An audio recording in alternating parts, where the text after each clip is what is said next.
പിതാവിന്റെയും പുത്രന്റെയും പരിശുദ്ധാത്മാവിന്റെയും നാമത്തിൽ ആമേൻ. നമ്മുടെ നാട്ടിലൊക്കെ വലിയ വെള്ളപ്പൊക്കം. നമ്മുടെ ചുറ്റുപാടുമുണ്ട്. ആസാമിലും ഹിമാചൽ പ്രദേശത്തും ചൈനയിലും. യൂറോപ്പിലാണെങ്കിലോ തീയാണ്. തീമഴയെന്ന് വേണേ പറയാം. ഏക്കർ കണക്കിന് കൃഷി സ്ഥലങ്ങൾ നശിച്ചു, വെണ്ണീറായി. 10,000-ൽ പരം ആളുകൾ മരിച്ചു. തീ കാരണം ലക്ഷക്കണക്കിന് ആളുകളെ മാറ്റി താമസിപ്പിച്ചു. വീടുകളും പള്ളികളൊക്കെ കത്തി ചാമ്പലായി. സാമ്പത്തികമായ വലിയ നഷ്ടം. എല്ലാം കൊണ്ടും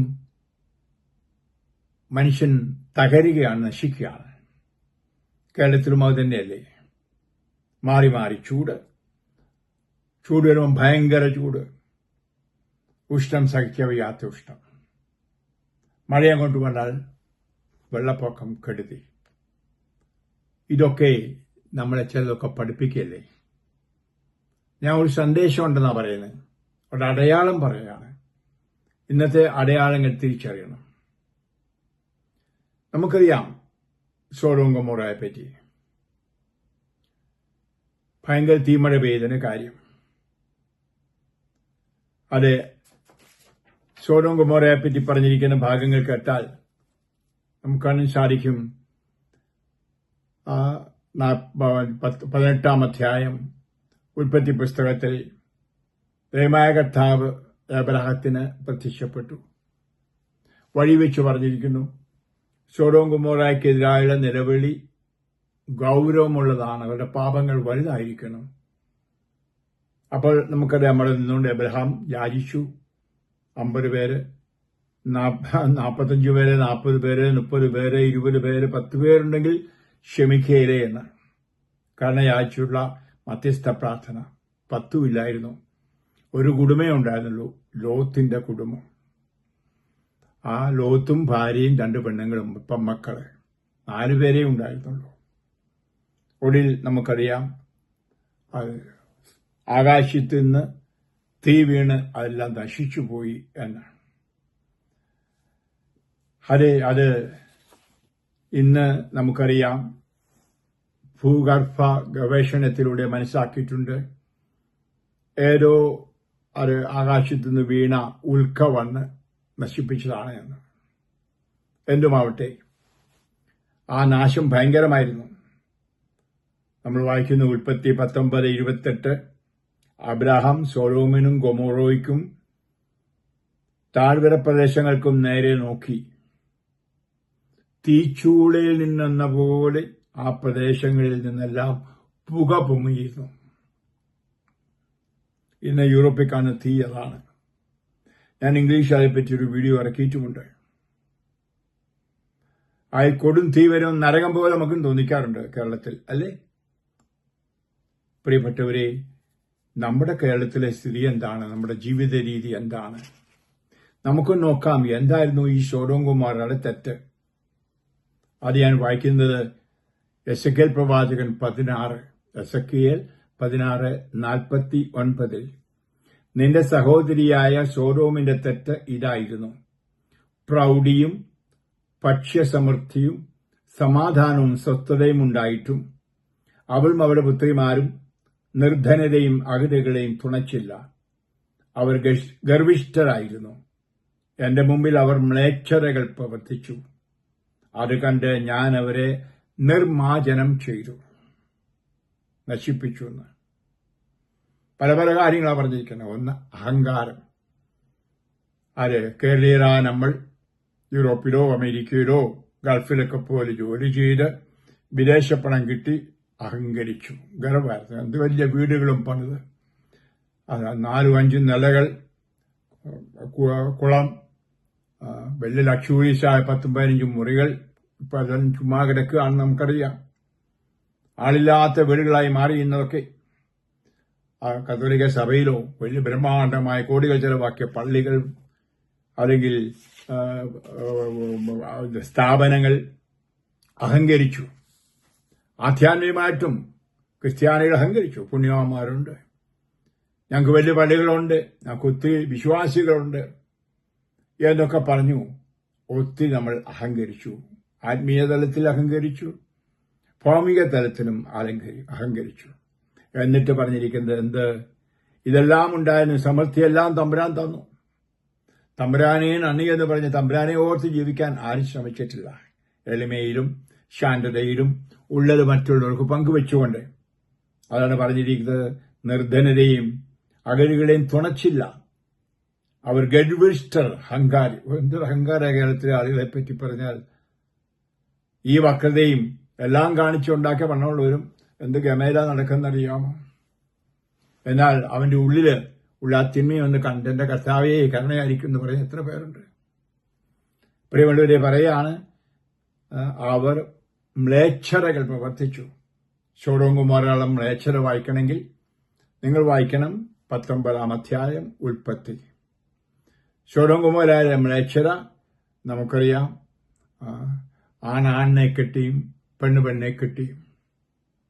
അത് സ്വയം ഒരേ സ്വവർഗ വിവാഹങ്ങൾ, സ്വവർഗരതികൾ. അതാണ് ദൈവത്തെ ദേഷ്യപ്പെടുത്തി. ദൈവം 2 മാലാഖമാരെ പറഞ്ഞു വിട്ടു ലോത്തിനെ കണ്ട് സംസാരിക്കാൻ. അവരുമായി ശയിക്കണമെന്ന് അടുത്തുകാർ ശടിച്ചു, ബഹളം ഉണ്ടാക്കിയൊക്കെ നിങ്ങൾക്കറിയാം. ഒടുവിൽ ലോത്തു എന്ന് പറഞ്ഞ് എനിക്ക് 2 പെൺമക്കളുണ്ട്, അവരെ തന്നേക്കാം, അവരുടെ കൂടെ നിങ്ങൾ ശയിച്ചു. പുരുഷന്മാരുടെ കൂടെ ശയിക്കരുത്, മ്ലേച്ഛതയാണ്. ബഹളം വെച്ച് വീട് തകർക്കാൻ തുടങ്ങി.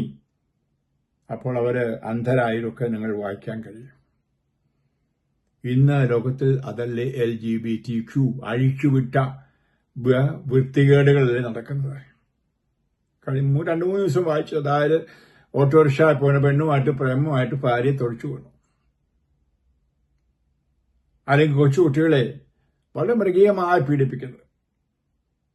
ഭാര്യയില്ലാത്ത സമയത്ത് ഭർത്താവില്ലാത്ത സമയത്ത് ഭാര്യ ശയിക്കുന്നവർ നേരെ തിരിച്ച് എല്ലാ തരത്തിലും അഴിച്ചുവിട്ട ഒരു ജീവിതമല്ലേ, കുഴഞ്ഞാടിയ മ്ലേച്ഛതയുടെ ജീവിതമല്ലേ നമ്മുടെ കേരളത്തിൽ.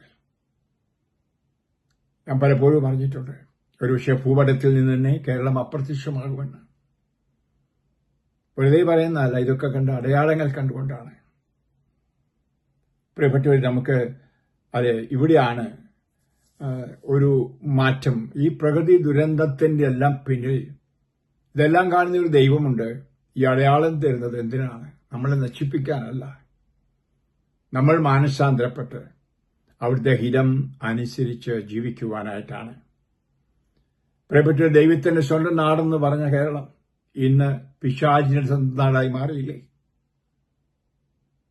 ഒരു സായിപ്പൊരിക്കൽ പറഞ്ഞ പോലെ കേരളത്തിൽ വന്ന സന്ദർശനവും കഴിഞ്ഞ് തന്റെ ബാഗിലുണ്ടായിരുന്നെല്ലാം കൊള്ളയടിക്കപ്പെട്ടു. തന്റെ പെൺകുട്ടിയും ബസ്സേ വെച്ചാരോ അവിടെ സ്ഥാനത്തിൽ പിടിച്ചു, മുലയ്ക്ക് പിടിച്ചു. ആ മനുഷ്യൻ എന്നോട് പറഞ്ഞിങ്ങനെയാണ്, കേരളം നല്ലതാണ്, ദൈവത്തിന്റെ സ്വന്തം നാടാണ്, പക്ഷേ കേരളീയർ പിശാചിന്റെ മക്കളാണ്. ഇനി ഞാൻ അങ്ങോട്ട് തിരിഞ്ഞു നോക്കിയതാ, പോവുകയില്ലെന്ന്. പ്രിയപ്പെട്ടവരെ, ഇതൊക്കെ വെറുതെ ഞാൻ കൂട്ടിപ്പറയുന്നതല്ല, സത്യം പറയുന്നതാണ്. നമുക്ക് ദൈവവിശ്വാസത്തിലേക്കും സ്നേഹത്തിലേക്കും ദൈവസ്നേഹത്തിലേക്കും കടന്നു വരണം. ഏത് ജാതിയിലോ മതത്തിലോ പെട്ടവരാകട്ടെ, നമുക്ക് അതെ ഇവിടെ വേണ്ടത് എന്താണ്? സ്നേഹത്തിൽ, ഐക്യത്തിൽ ഒരു വിശുദ്ധ ജീവിതം എന്ന് പറഞ്ഞാൽ നേരെ വാ, അങ്ങനെ ഒരു നല്ല ജീവിതം, നേരായ മാർഗത്തിലൂടെയുള്ള ഒരു ജീവിതം നമ്മൾ ജീവിച്ചില്ല എങ്കിൽ നമ്മൾ അകപ്പാടെ തകരുകയാണ്. ഇനിയും നമുക്ക് ദൈവത്തിന് നന്ദിയുള്ളവരായി അത് നമുക്ക് ജീവിക്കണം. ഇവിടെ ഒരു വാക്ക് പറഞ്ഞോട്ടെ, ഇന്ന് അങ്ങനെ നല്ലവരായി ജീവിക്കുന്നവരെ കർത്താവ് അന്വേഷിക്കുന്ന ഒരു കാലമാണ്. അതെ, കർത്താവ് യഥാർത്ഥ ആരാധകര്, അമ്പലത്തിലെ ഹിന്ദുക്കളായാലും ശരി, അല്ലെ പള്ളികളിലെ മുസ്ലിങ്ങളോ കത്തോലിക്ക പള്ളിയിലെ ക്രിസ്ത്യാനികളോ ആണെങ്കിലും ശരി, ഈ 3 മതങ്ങളിലെ ആളുകളോടും കർത്താവ് പറയുന്ന ഒരു കാര്യമുണ്ട്: നിങ്ങളുടെ ശരീരത്തെ നിങ്ങൾ നിർമ്മലമായി കാത്തുകൊള്ളണം. നിങ്ങളുടെ ശരീരം ദൈവം വസിക്കുന്ന ദേവാലയങ്ങളാണ്. പള്ളി എന്ന് പറഞ്ഞുകൊണ്ട് ദേവാലയം എന്ന് പറഞ്ഞ് കോടിക്കണക്കിന് ഒരു സൗധം ഉണ്ടാക്കി വെക്കുന്നതല്ല പള്ളി. നീയാണ് പള്ളി. നിന്നിലാണ് ദൈവം വസിക്കുന്നത്. ക്രിസ്തുനാഥൻ അത് കൃത്യമായി പറഞ്ഞു പൗലോസിലൂടെ. നീ പരിശുദ്ധാത്മാവിന്റെ ദേവാലയമാണ്, ദൈവത്തിന്റെ ആലയമാണ്. ദൈവത്തിന്റെ ആലയത്തെ നശിപ്പിക്കുന്നതിനെ ദൈവവും നശിപ്പിക്കും. നിങ്ങൾ വായിച്ചിട്ടുണ്ട്, നിങ്ങൾ പ്രസംഗിക്കുന്നവരും കൂടിയാണ്. ഇതാണ് സംഭവിച്ചുകൊണ്ടിരിക്കുന്നത്. പ്രിയമുള്ളവരെ, ഈ അടയാളങ്ങളിലൂടെ കർത്താവ് നമ്മളെ പഠിപ്പിക്കുകയാണ്. ഇത് ഞാൻ അടിയറ വിട്ട് പറയുകയാണ്. ഇവിടെയാണ് പൗലോസ്ലീഹായുടെ വാക്ക് നിങ്ങൾക്കെല്ലാം അറിയാം. റോമാക്കാർക്ക് ലേഖനത്തിന്റെ 12-ാം അധ്യായത്തിന്റെ 1-ാം വചനം. റോമ 12-ാം അധ്യായം 1 വചനം. സഹോദരരെ, ദൈവത്തിന്റെ കാരുണ്യം അനുസ്മരിച്ചുകൊണ്ട് ഞാൻ നിങ്ങളോട് അപേക്ഷിക്കുന്നു, നിങ്ങളുടെ ശരീരങ്ങളെ വിശുദ്ധവും ദൈവത്തിന് പ്രീതികരവുമായ സജീവ ബലിയായി സമർപ്പിക്കുവിൻ. ഇതായിരിക്കണം നിങ്ങളുടെ യഥാർത്ഥമായ ആരാധന. ഹല്ലേലൂയ. ഇങ്ങനെയുള്ള ആരാധകരെയാണ് കർത്താവ് ഇന്ന് അന്വേഷിച്ചുകൊണ്ടിരിക്കുന്നത് എന്ന് ഓർക്കണം. അതെ, പൗലോസ്ലീഹ ഫിലിപ്പിയർക്ക് ലേഖനത്തിന്റെ 3-ാം അധ്യായം 3-ൽ പറയുന്നു, ദൈവത്തെ ആത്മാവിൽ ആരാധിക്കുകയും യേശുക്രിസ്തുവിൽ അഭിമാനം കൊള്ളുകയും ജഡത്തിൽ ശരണം വയ്ക്കാതിരിക്കുകയും ചെയ്യുന്നവരാണ് യഥാർത്ഥ ദൈവസ്നേഹിതർ. അവരെയാണ് ദൈവം അന്വേഷിക്കുന്നത്, യേശു അന്വേഷിക്കുന്നത്. ജഡത്തിൽ ആശ്രയം വയ്ക്കാതെ യേശുക്രിസ്തുവിൽ അഭിമാനം കൊണ്ടുകൊണ്ട് നല്ലവരായി ജീവിക്കുന്നവർ, ഉത്തമരായി ജീവിക്കുന്നവർ. അതാണ് ആരാധന. അല്ലാതെ സ്തോത്രം പറഞ്ഞ് കൺവെൻഷൻ നടക്കുന്നതോ കൈയടിച്ചോ ആഹ്ലാദം വെച്ച് പ്രകടനോ അല്ലെ പള്ളിയിൽ പോയി ഒത്തിരി നേരം ഇരിക്കുന്നു ഒന്നുമല്ല, അമ്പലത്തിൽ പോയി ഒത്തിരി നേരം ഇരിക്കുന്നു അല്ല ആരാധന. നിന്റെ ശരീരം വിശുദ്ധവും പരിപാവനമായി സംരക്ഷിക്കുക. അതാണ് യഥാർത്ഥ ആരാധന എന്ന് പറയുന്നു. പാപിനിയായ സമറിയക്കാരി സ്ത്രീയോട് പറഞ്ഞതുപോലെ സത്യത്തിലും ആത്മാവിനും ദൈവത്തെ സ്തുതിക്കുന്ന സമയം വരും, ഇതാ സമാഗതമായിരിക്കുന്നു. അങ്ങനെയുള്ളവരെയാണ് പിതാവായ ദൈവം അന്വേഷിക്കുന്നത്. 4-ാം അധ്യായത്തിൽ നമ്മൾ വായിക്കുന്ന യോഹന്നാനിൽ. പ്രിയപ്പെട്ടവരെ, ഇതൊക്കെ നമ്മുടെ മനസ്സിരുത്തി ചിന്തിക്കണം. നമുക്ക് സ്നേഹത്തിൽ, ഐക്യത്തിൽ, നമ്മുടെ രാജ്യമാകുന്ന യേശുവിന്റെ രാജ്യമാകുന്ന ആ വിശ്വാസ ജീവിതത്തിൽ, സന്മാതകളുടെ ജീവിതത്തിൽ നമുക്ക് ജീവിച്ച് മുന്നോട്ട് പോകണം. ഇല്ല എങ്കിൽ നമ്മൾ നശിക്കും, കേരളം നശിക്കും, നശിച്ചുകൊണ്ടിരിക്കുന്നു. ഇനിയും കേരളം മനുഷ്യന് ജീവിക്കാൻ വരാത്ത ഒരു സ്ഥലമായിട്ടങ്ങ് മാറാൻ പോകുന്ന പോലെ തോന്നുന്നു. നോക്കൂ, അക്കരെ ഗൾഫ് രാജ്യങ്ങളിൽ മഴയും മഴക്കാലവും വെള്ളപ്പൊക്കമുണ്ട്. ഒരു കാലത്ത് 45-48 ഡിഗ്രി ചൂടിക്കിടന്നവര് ഇപ്പം നേരെ ഉൾട്ട ആയി മാറി. ഹല്ലേലൂയ, തിരിച്ചായി മാറി, ഇല്ലേ? അതെ, നമുക്ക് നല്ലൊരു ജീവിതം കഴിക്കുമ്പോൾ ദൈവം നമ്മളിൽ സംപ്രീതനാകും. അപ്പോൾ ദൈവം നമുക്ക് അനുഗ്രഹങ്ങൾ തരും. ദൈവത്തെ പഠിച്ചിട്ട് കാര്യമില്ല. ദൈവം നമ്മുടെ തീ അഗ്നി പരീക്ഷയിലൂടെ വെള്ളപ്പരീക്ഷയിലൂടെ കൊണ്ടുപോകുന്നു. പ്രളയം നമുക്കറിയാം. നോഹയുടെ കാലത്ത് പാപം ചെയ്ത് ദൈവത്തെ വേദനിപ്പിച്ചു.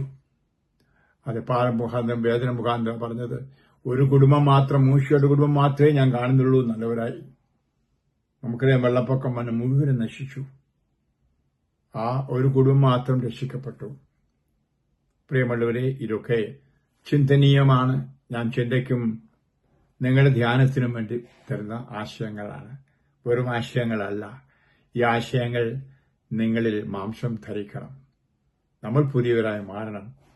യേശുവിലേക്ക്, ദൈവത്തെങ്കിലേക്ക് തിരിച്ചു വരണം. ഞാൻ അറിയുന്നത് നമ്മുടെ പല പള്ളികളിലും ഇന്ന് കാലിയാണ്. പള്ളിയിൽ പോകാൻ ആളുകളില്ല. കത്തോലിക്ക, ക്രിസ്ത്യൻ പള്ളികളിൽ അമ്പലത്തിൽ പോകുന്നവരുടെയും എണ്ണം ചുരുങ്ങിയെന്ന് പല ഹൈന്ദവ നേതാക്കന്മാരോട് പറഞ്ഞു. അല്ലെങ്കിൽ അവർ ഈ മതത്തിൽപ്പെട്ടവരുടെ മതപ്രമുഖന്മാരിൽ കാണുന്ന അഴിമതിയോ കുറ്റങ്ങളോ ഒക്കെ ആയിരിക്കാം. കാരണമൊന്നും ഞാൻ ആരായുന്നില്ല. നമ്മൾ ദേവാലയത്തിൽ പോകുന്നത്, പ്രാർത്ഥിക്കുന്നതും എന്തിനാണ്? ദൈവത്തെ കാണാനാ. അവിടുത്തെ മെത്രാന്മാരെയോ അച്ഛന്മാരെയോ അല്ലെങ്കിൽ ആചാര്യന്മാരെയോ ഒന്നും കാണാനല്ല പോകുന്നത്. ദൈവത്തെ നിർത്തിയിരിക്കുകയാണ്. ഇനി സ്വന്തം ഹൃദയത്തിൽ ദൈവത്തെ കാണുന്ന വ്യക്തിപരമായ പ്രാർത്ഥനകളോ ശുദ്ധമായ ജീവിതമോ ഇല്ല. യേശുക്രിസ്തുവിന്റെ നാമം വിളിച്ച് പ്രാർത്ഥിക്കുന്നവരെല്ലാവരും പാപത്തിൽ നിന്ന് ഒഴിഞ്ഞു മാറട്ടെ എന്നാ പറഞ്ഞിരിക്കണേ. ഇന്ന് എത്ര പേരാ കർത്താവേ ദൈവമേന്ന് വിളിക്കുന്ന ഈ പാപം വെച്ചുകൊണ്ടുള്ള. നമുക്കൊരു മാറ്റം വേണം മക്കളെ. ഇതെല്ലാം കാണുന്ന ഒരു ദൈവം, ആ ദൈവത്തിന്റെ കണ്ണ് 10,000 സൂര്യനേക്കാൾ പ്രഭയുള്ളതാണ്. ഒന്നും മറച്ചു വെക്കത്തില്ല. കപടതയും കപടഭക്തിയും മുഖംമൂടിയെല്ലാം മാറ്റി കഥാനുമ്പിൽ നിഷ്കളങ്കമായി കുറ്റമറ്റ തലമുറയുടെ അതായത് നമുക്ക് പ്രശോഭിതരായി മാറണം. അവിടെയും ഫിലിപ്പിയർക്ക് ലേഖനത്തിന് 2:15 കൂടി വായിച്ചുകൊണ്ട് ഞാൻ നിർത്തിക്കോളാം. ഫിലിപ്പിയർ 2:15.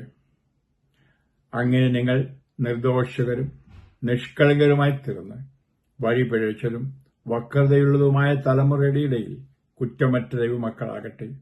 അവരുടെ മധ്യത്തിൽ നിങ്ങൾ വെളിച്ചമായി പ്രകാശിക്കുകയും ചെയ്യട്ടെ. ഹല്ലേലൂയ. ഇത് എല്ലാവർക്കും ചേരുന്ന ഉപദേശമാണ്. അതുകൊണ്ട് ഈ വെള്ളപ്പൊക്കത്തിൽ ദൈവത്തോട് കോപിച്ചിട്ട് കാര്യമില്ല. ഇന്ന് നമുക്കറിയാം, നമ്മുടെ ടെക്നോളജിയും യന്ത്രങ്ങളൊക്കെ ആണല്ലോ എല്ലാം നയിച്ചുകൊണ്ട് പോകുന്നത്. നമ്മുടെ മൊബൈല്, കമ്പ്യൂട്ടർ, കൃത്രിമ ബുദ്ധി, റോബോട്ട്, കൃത്രിമ മനുഷ്യനൊക്കെ എല്ലാം ചെയ്തുകൊണ്ട് പോകുന്നത്. കർത്താവ് ചിരിച്ചുകൊണ്ട് ചോദിക്കുക, ഇതൊക്കെ എന്തിയെ മഴയെ നിയന്ത്രിക്കാത്ത, തീയെ നിയന്ത്രിക്കാത്തത്, കാലാവസ്ഥ ഇവയൊന്നും നിയന്ത്രിക്കാനുള്ള യന്ത്രമൊന്നും നിങ്ങളിലില്ലേ? നിങ്ങൾ ആകാശം മുട്ട് പോകാനുള്ള യന്ത്രങ്ങളൊക്കെ കണ്ടുപിടിച്ചല്ലോ, സൂര്യനിലേക്ക് വരെ പോകാൻ. എന്തിയെ ഈ കാലാവസ്ഥയെ നിങ്ങൾക്ക് നിയന്ത്രിക്കാൻ പറ്റാത്തത്? ഞാനാണ് രക്ഷകൻ, ഞാനാണ് നിയന്താവ്, ഞാനാണ് സൃഷ്ടാവ്. എന്നെ അംഗീകരിക്കൂ, എന്റെ പക്കലേക്ക് വരൂ, ഞാൻ നിങ്ങളെ രക്ഷിക്കും എന്നവിടുന്ന് പറയുന്നു. നമുക്കത് കേൾക്കാം മക്കളെ.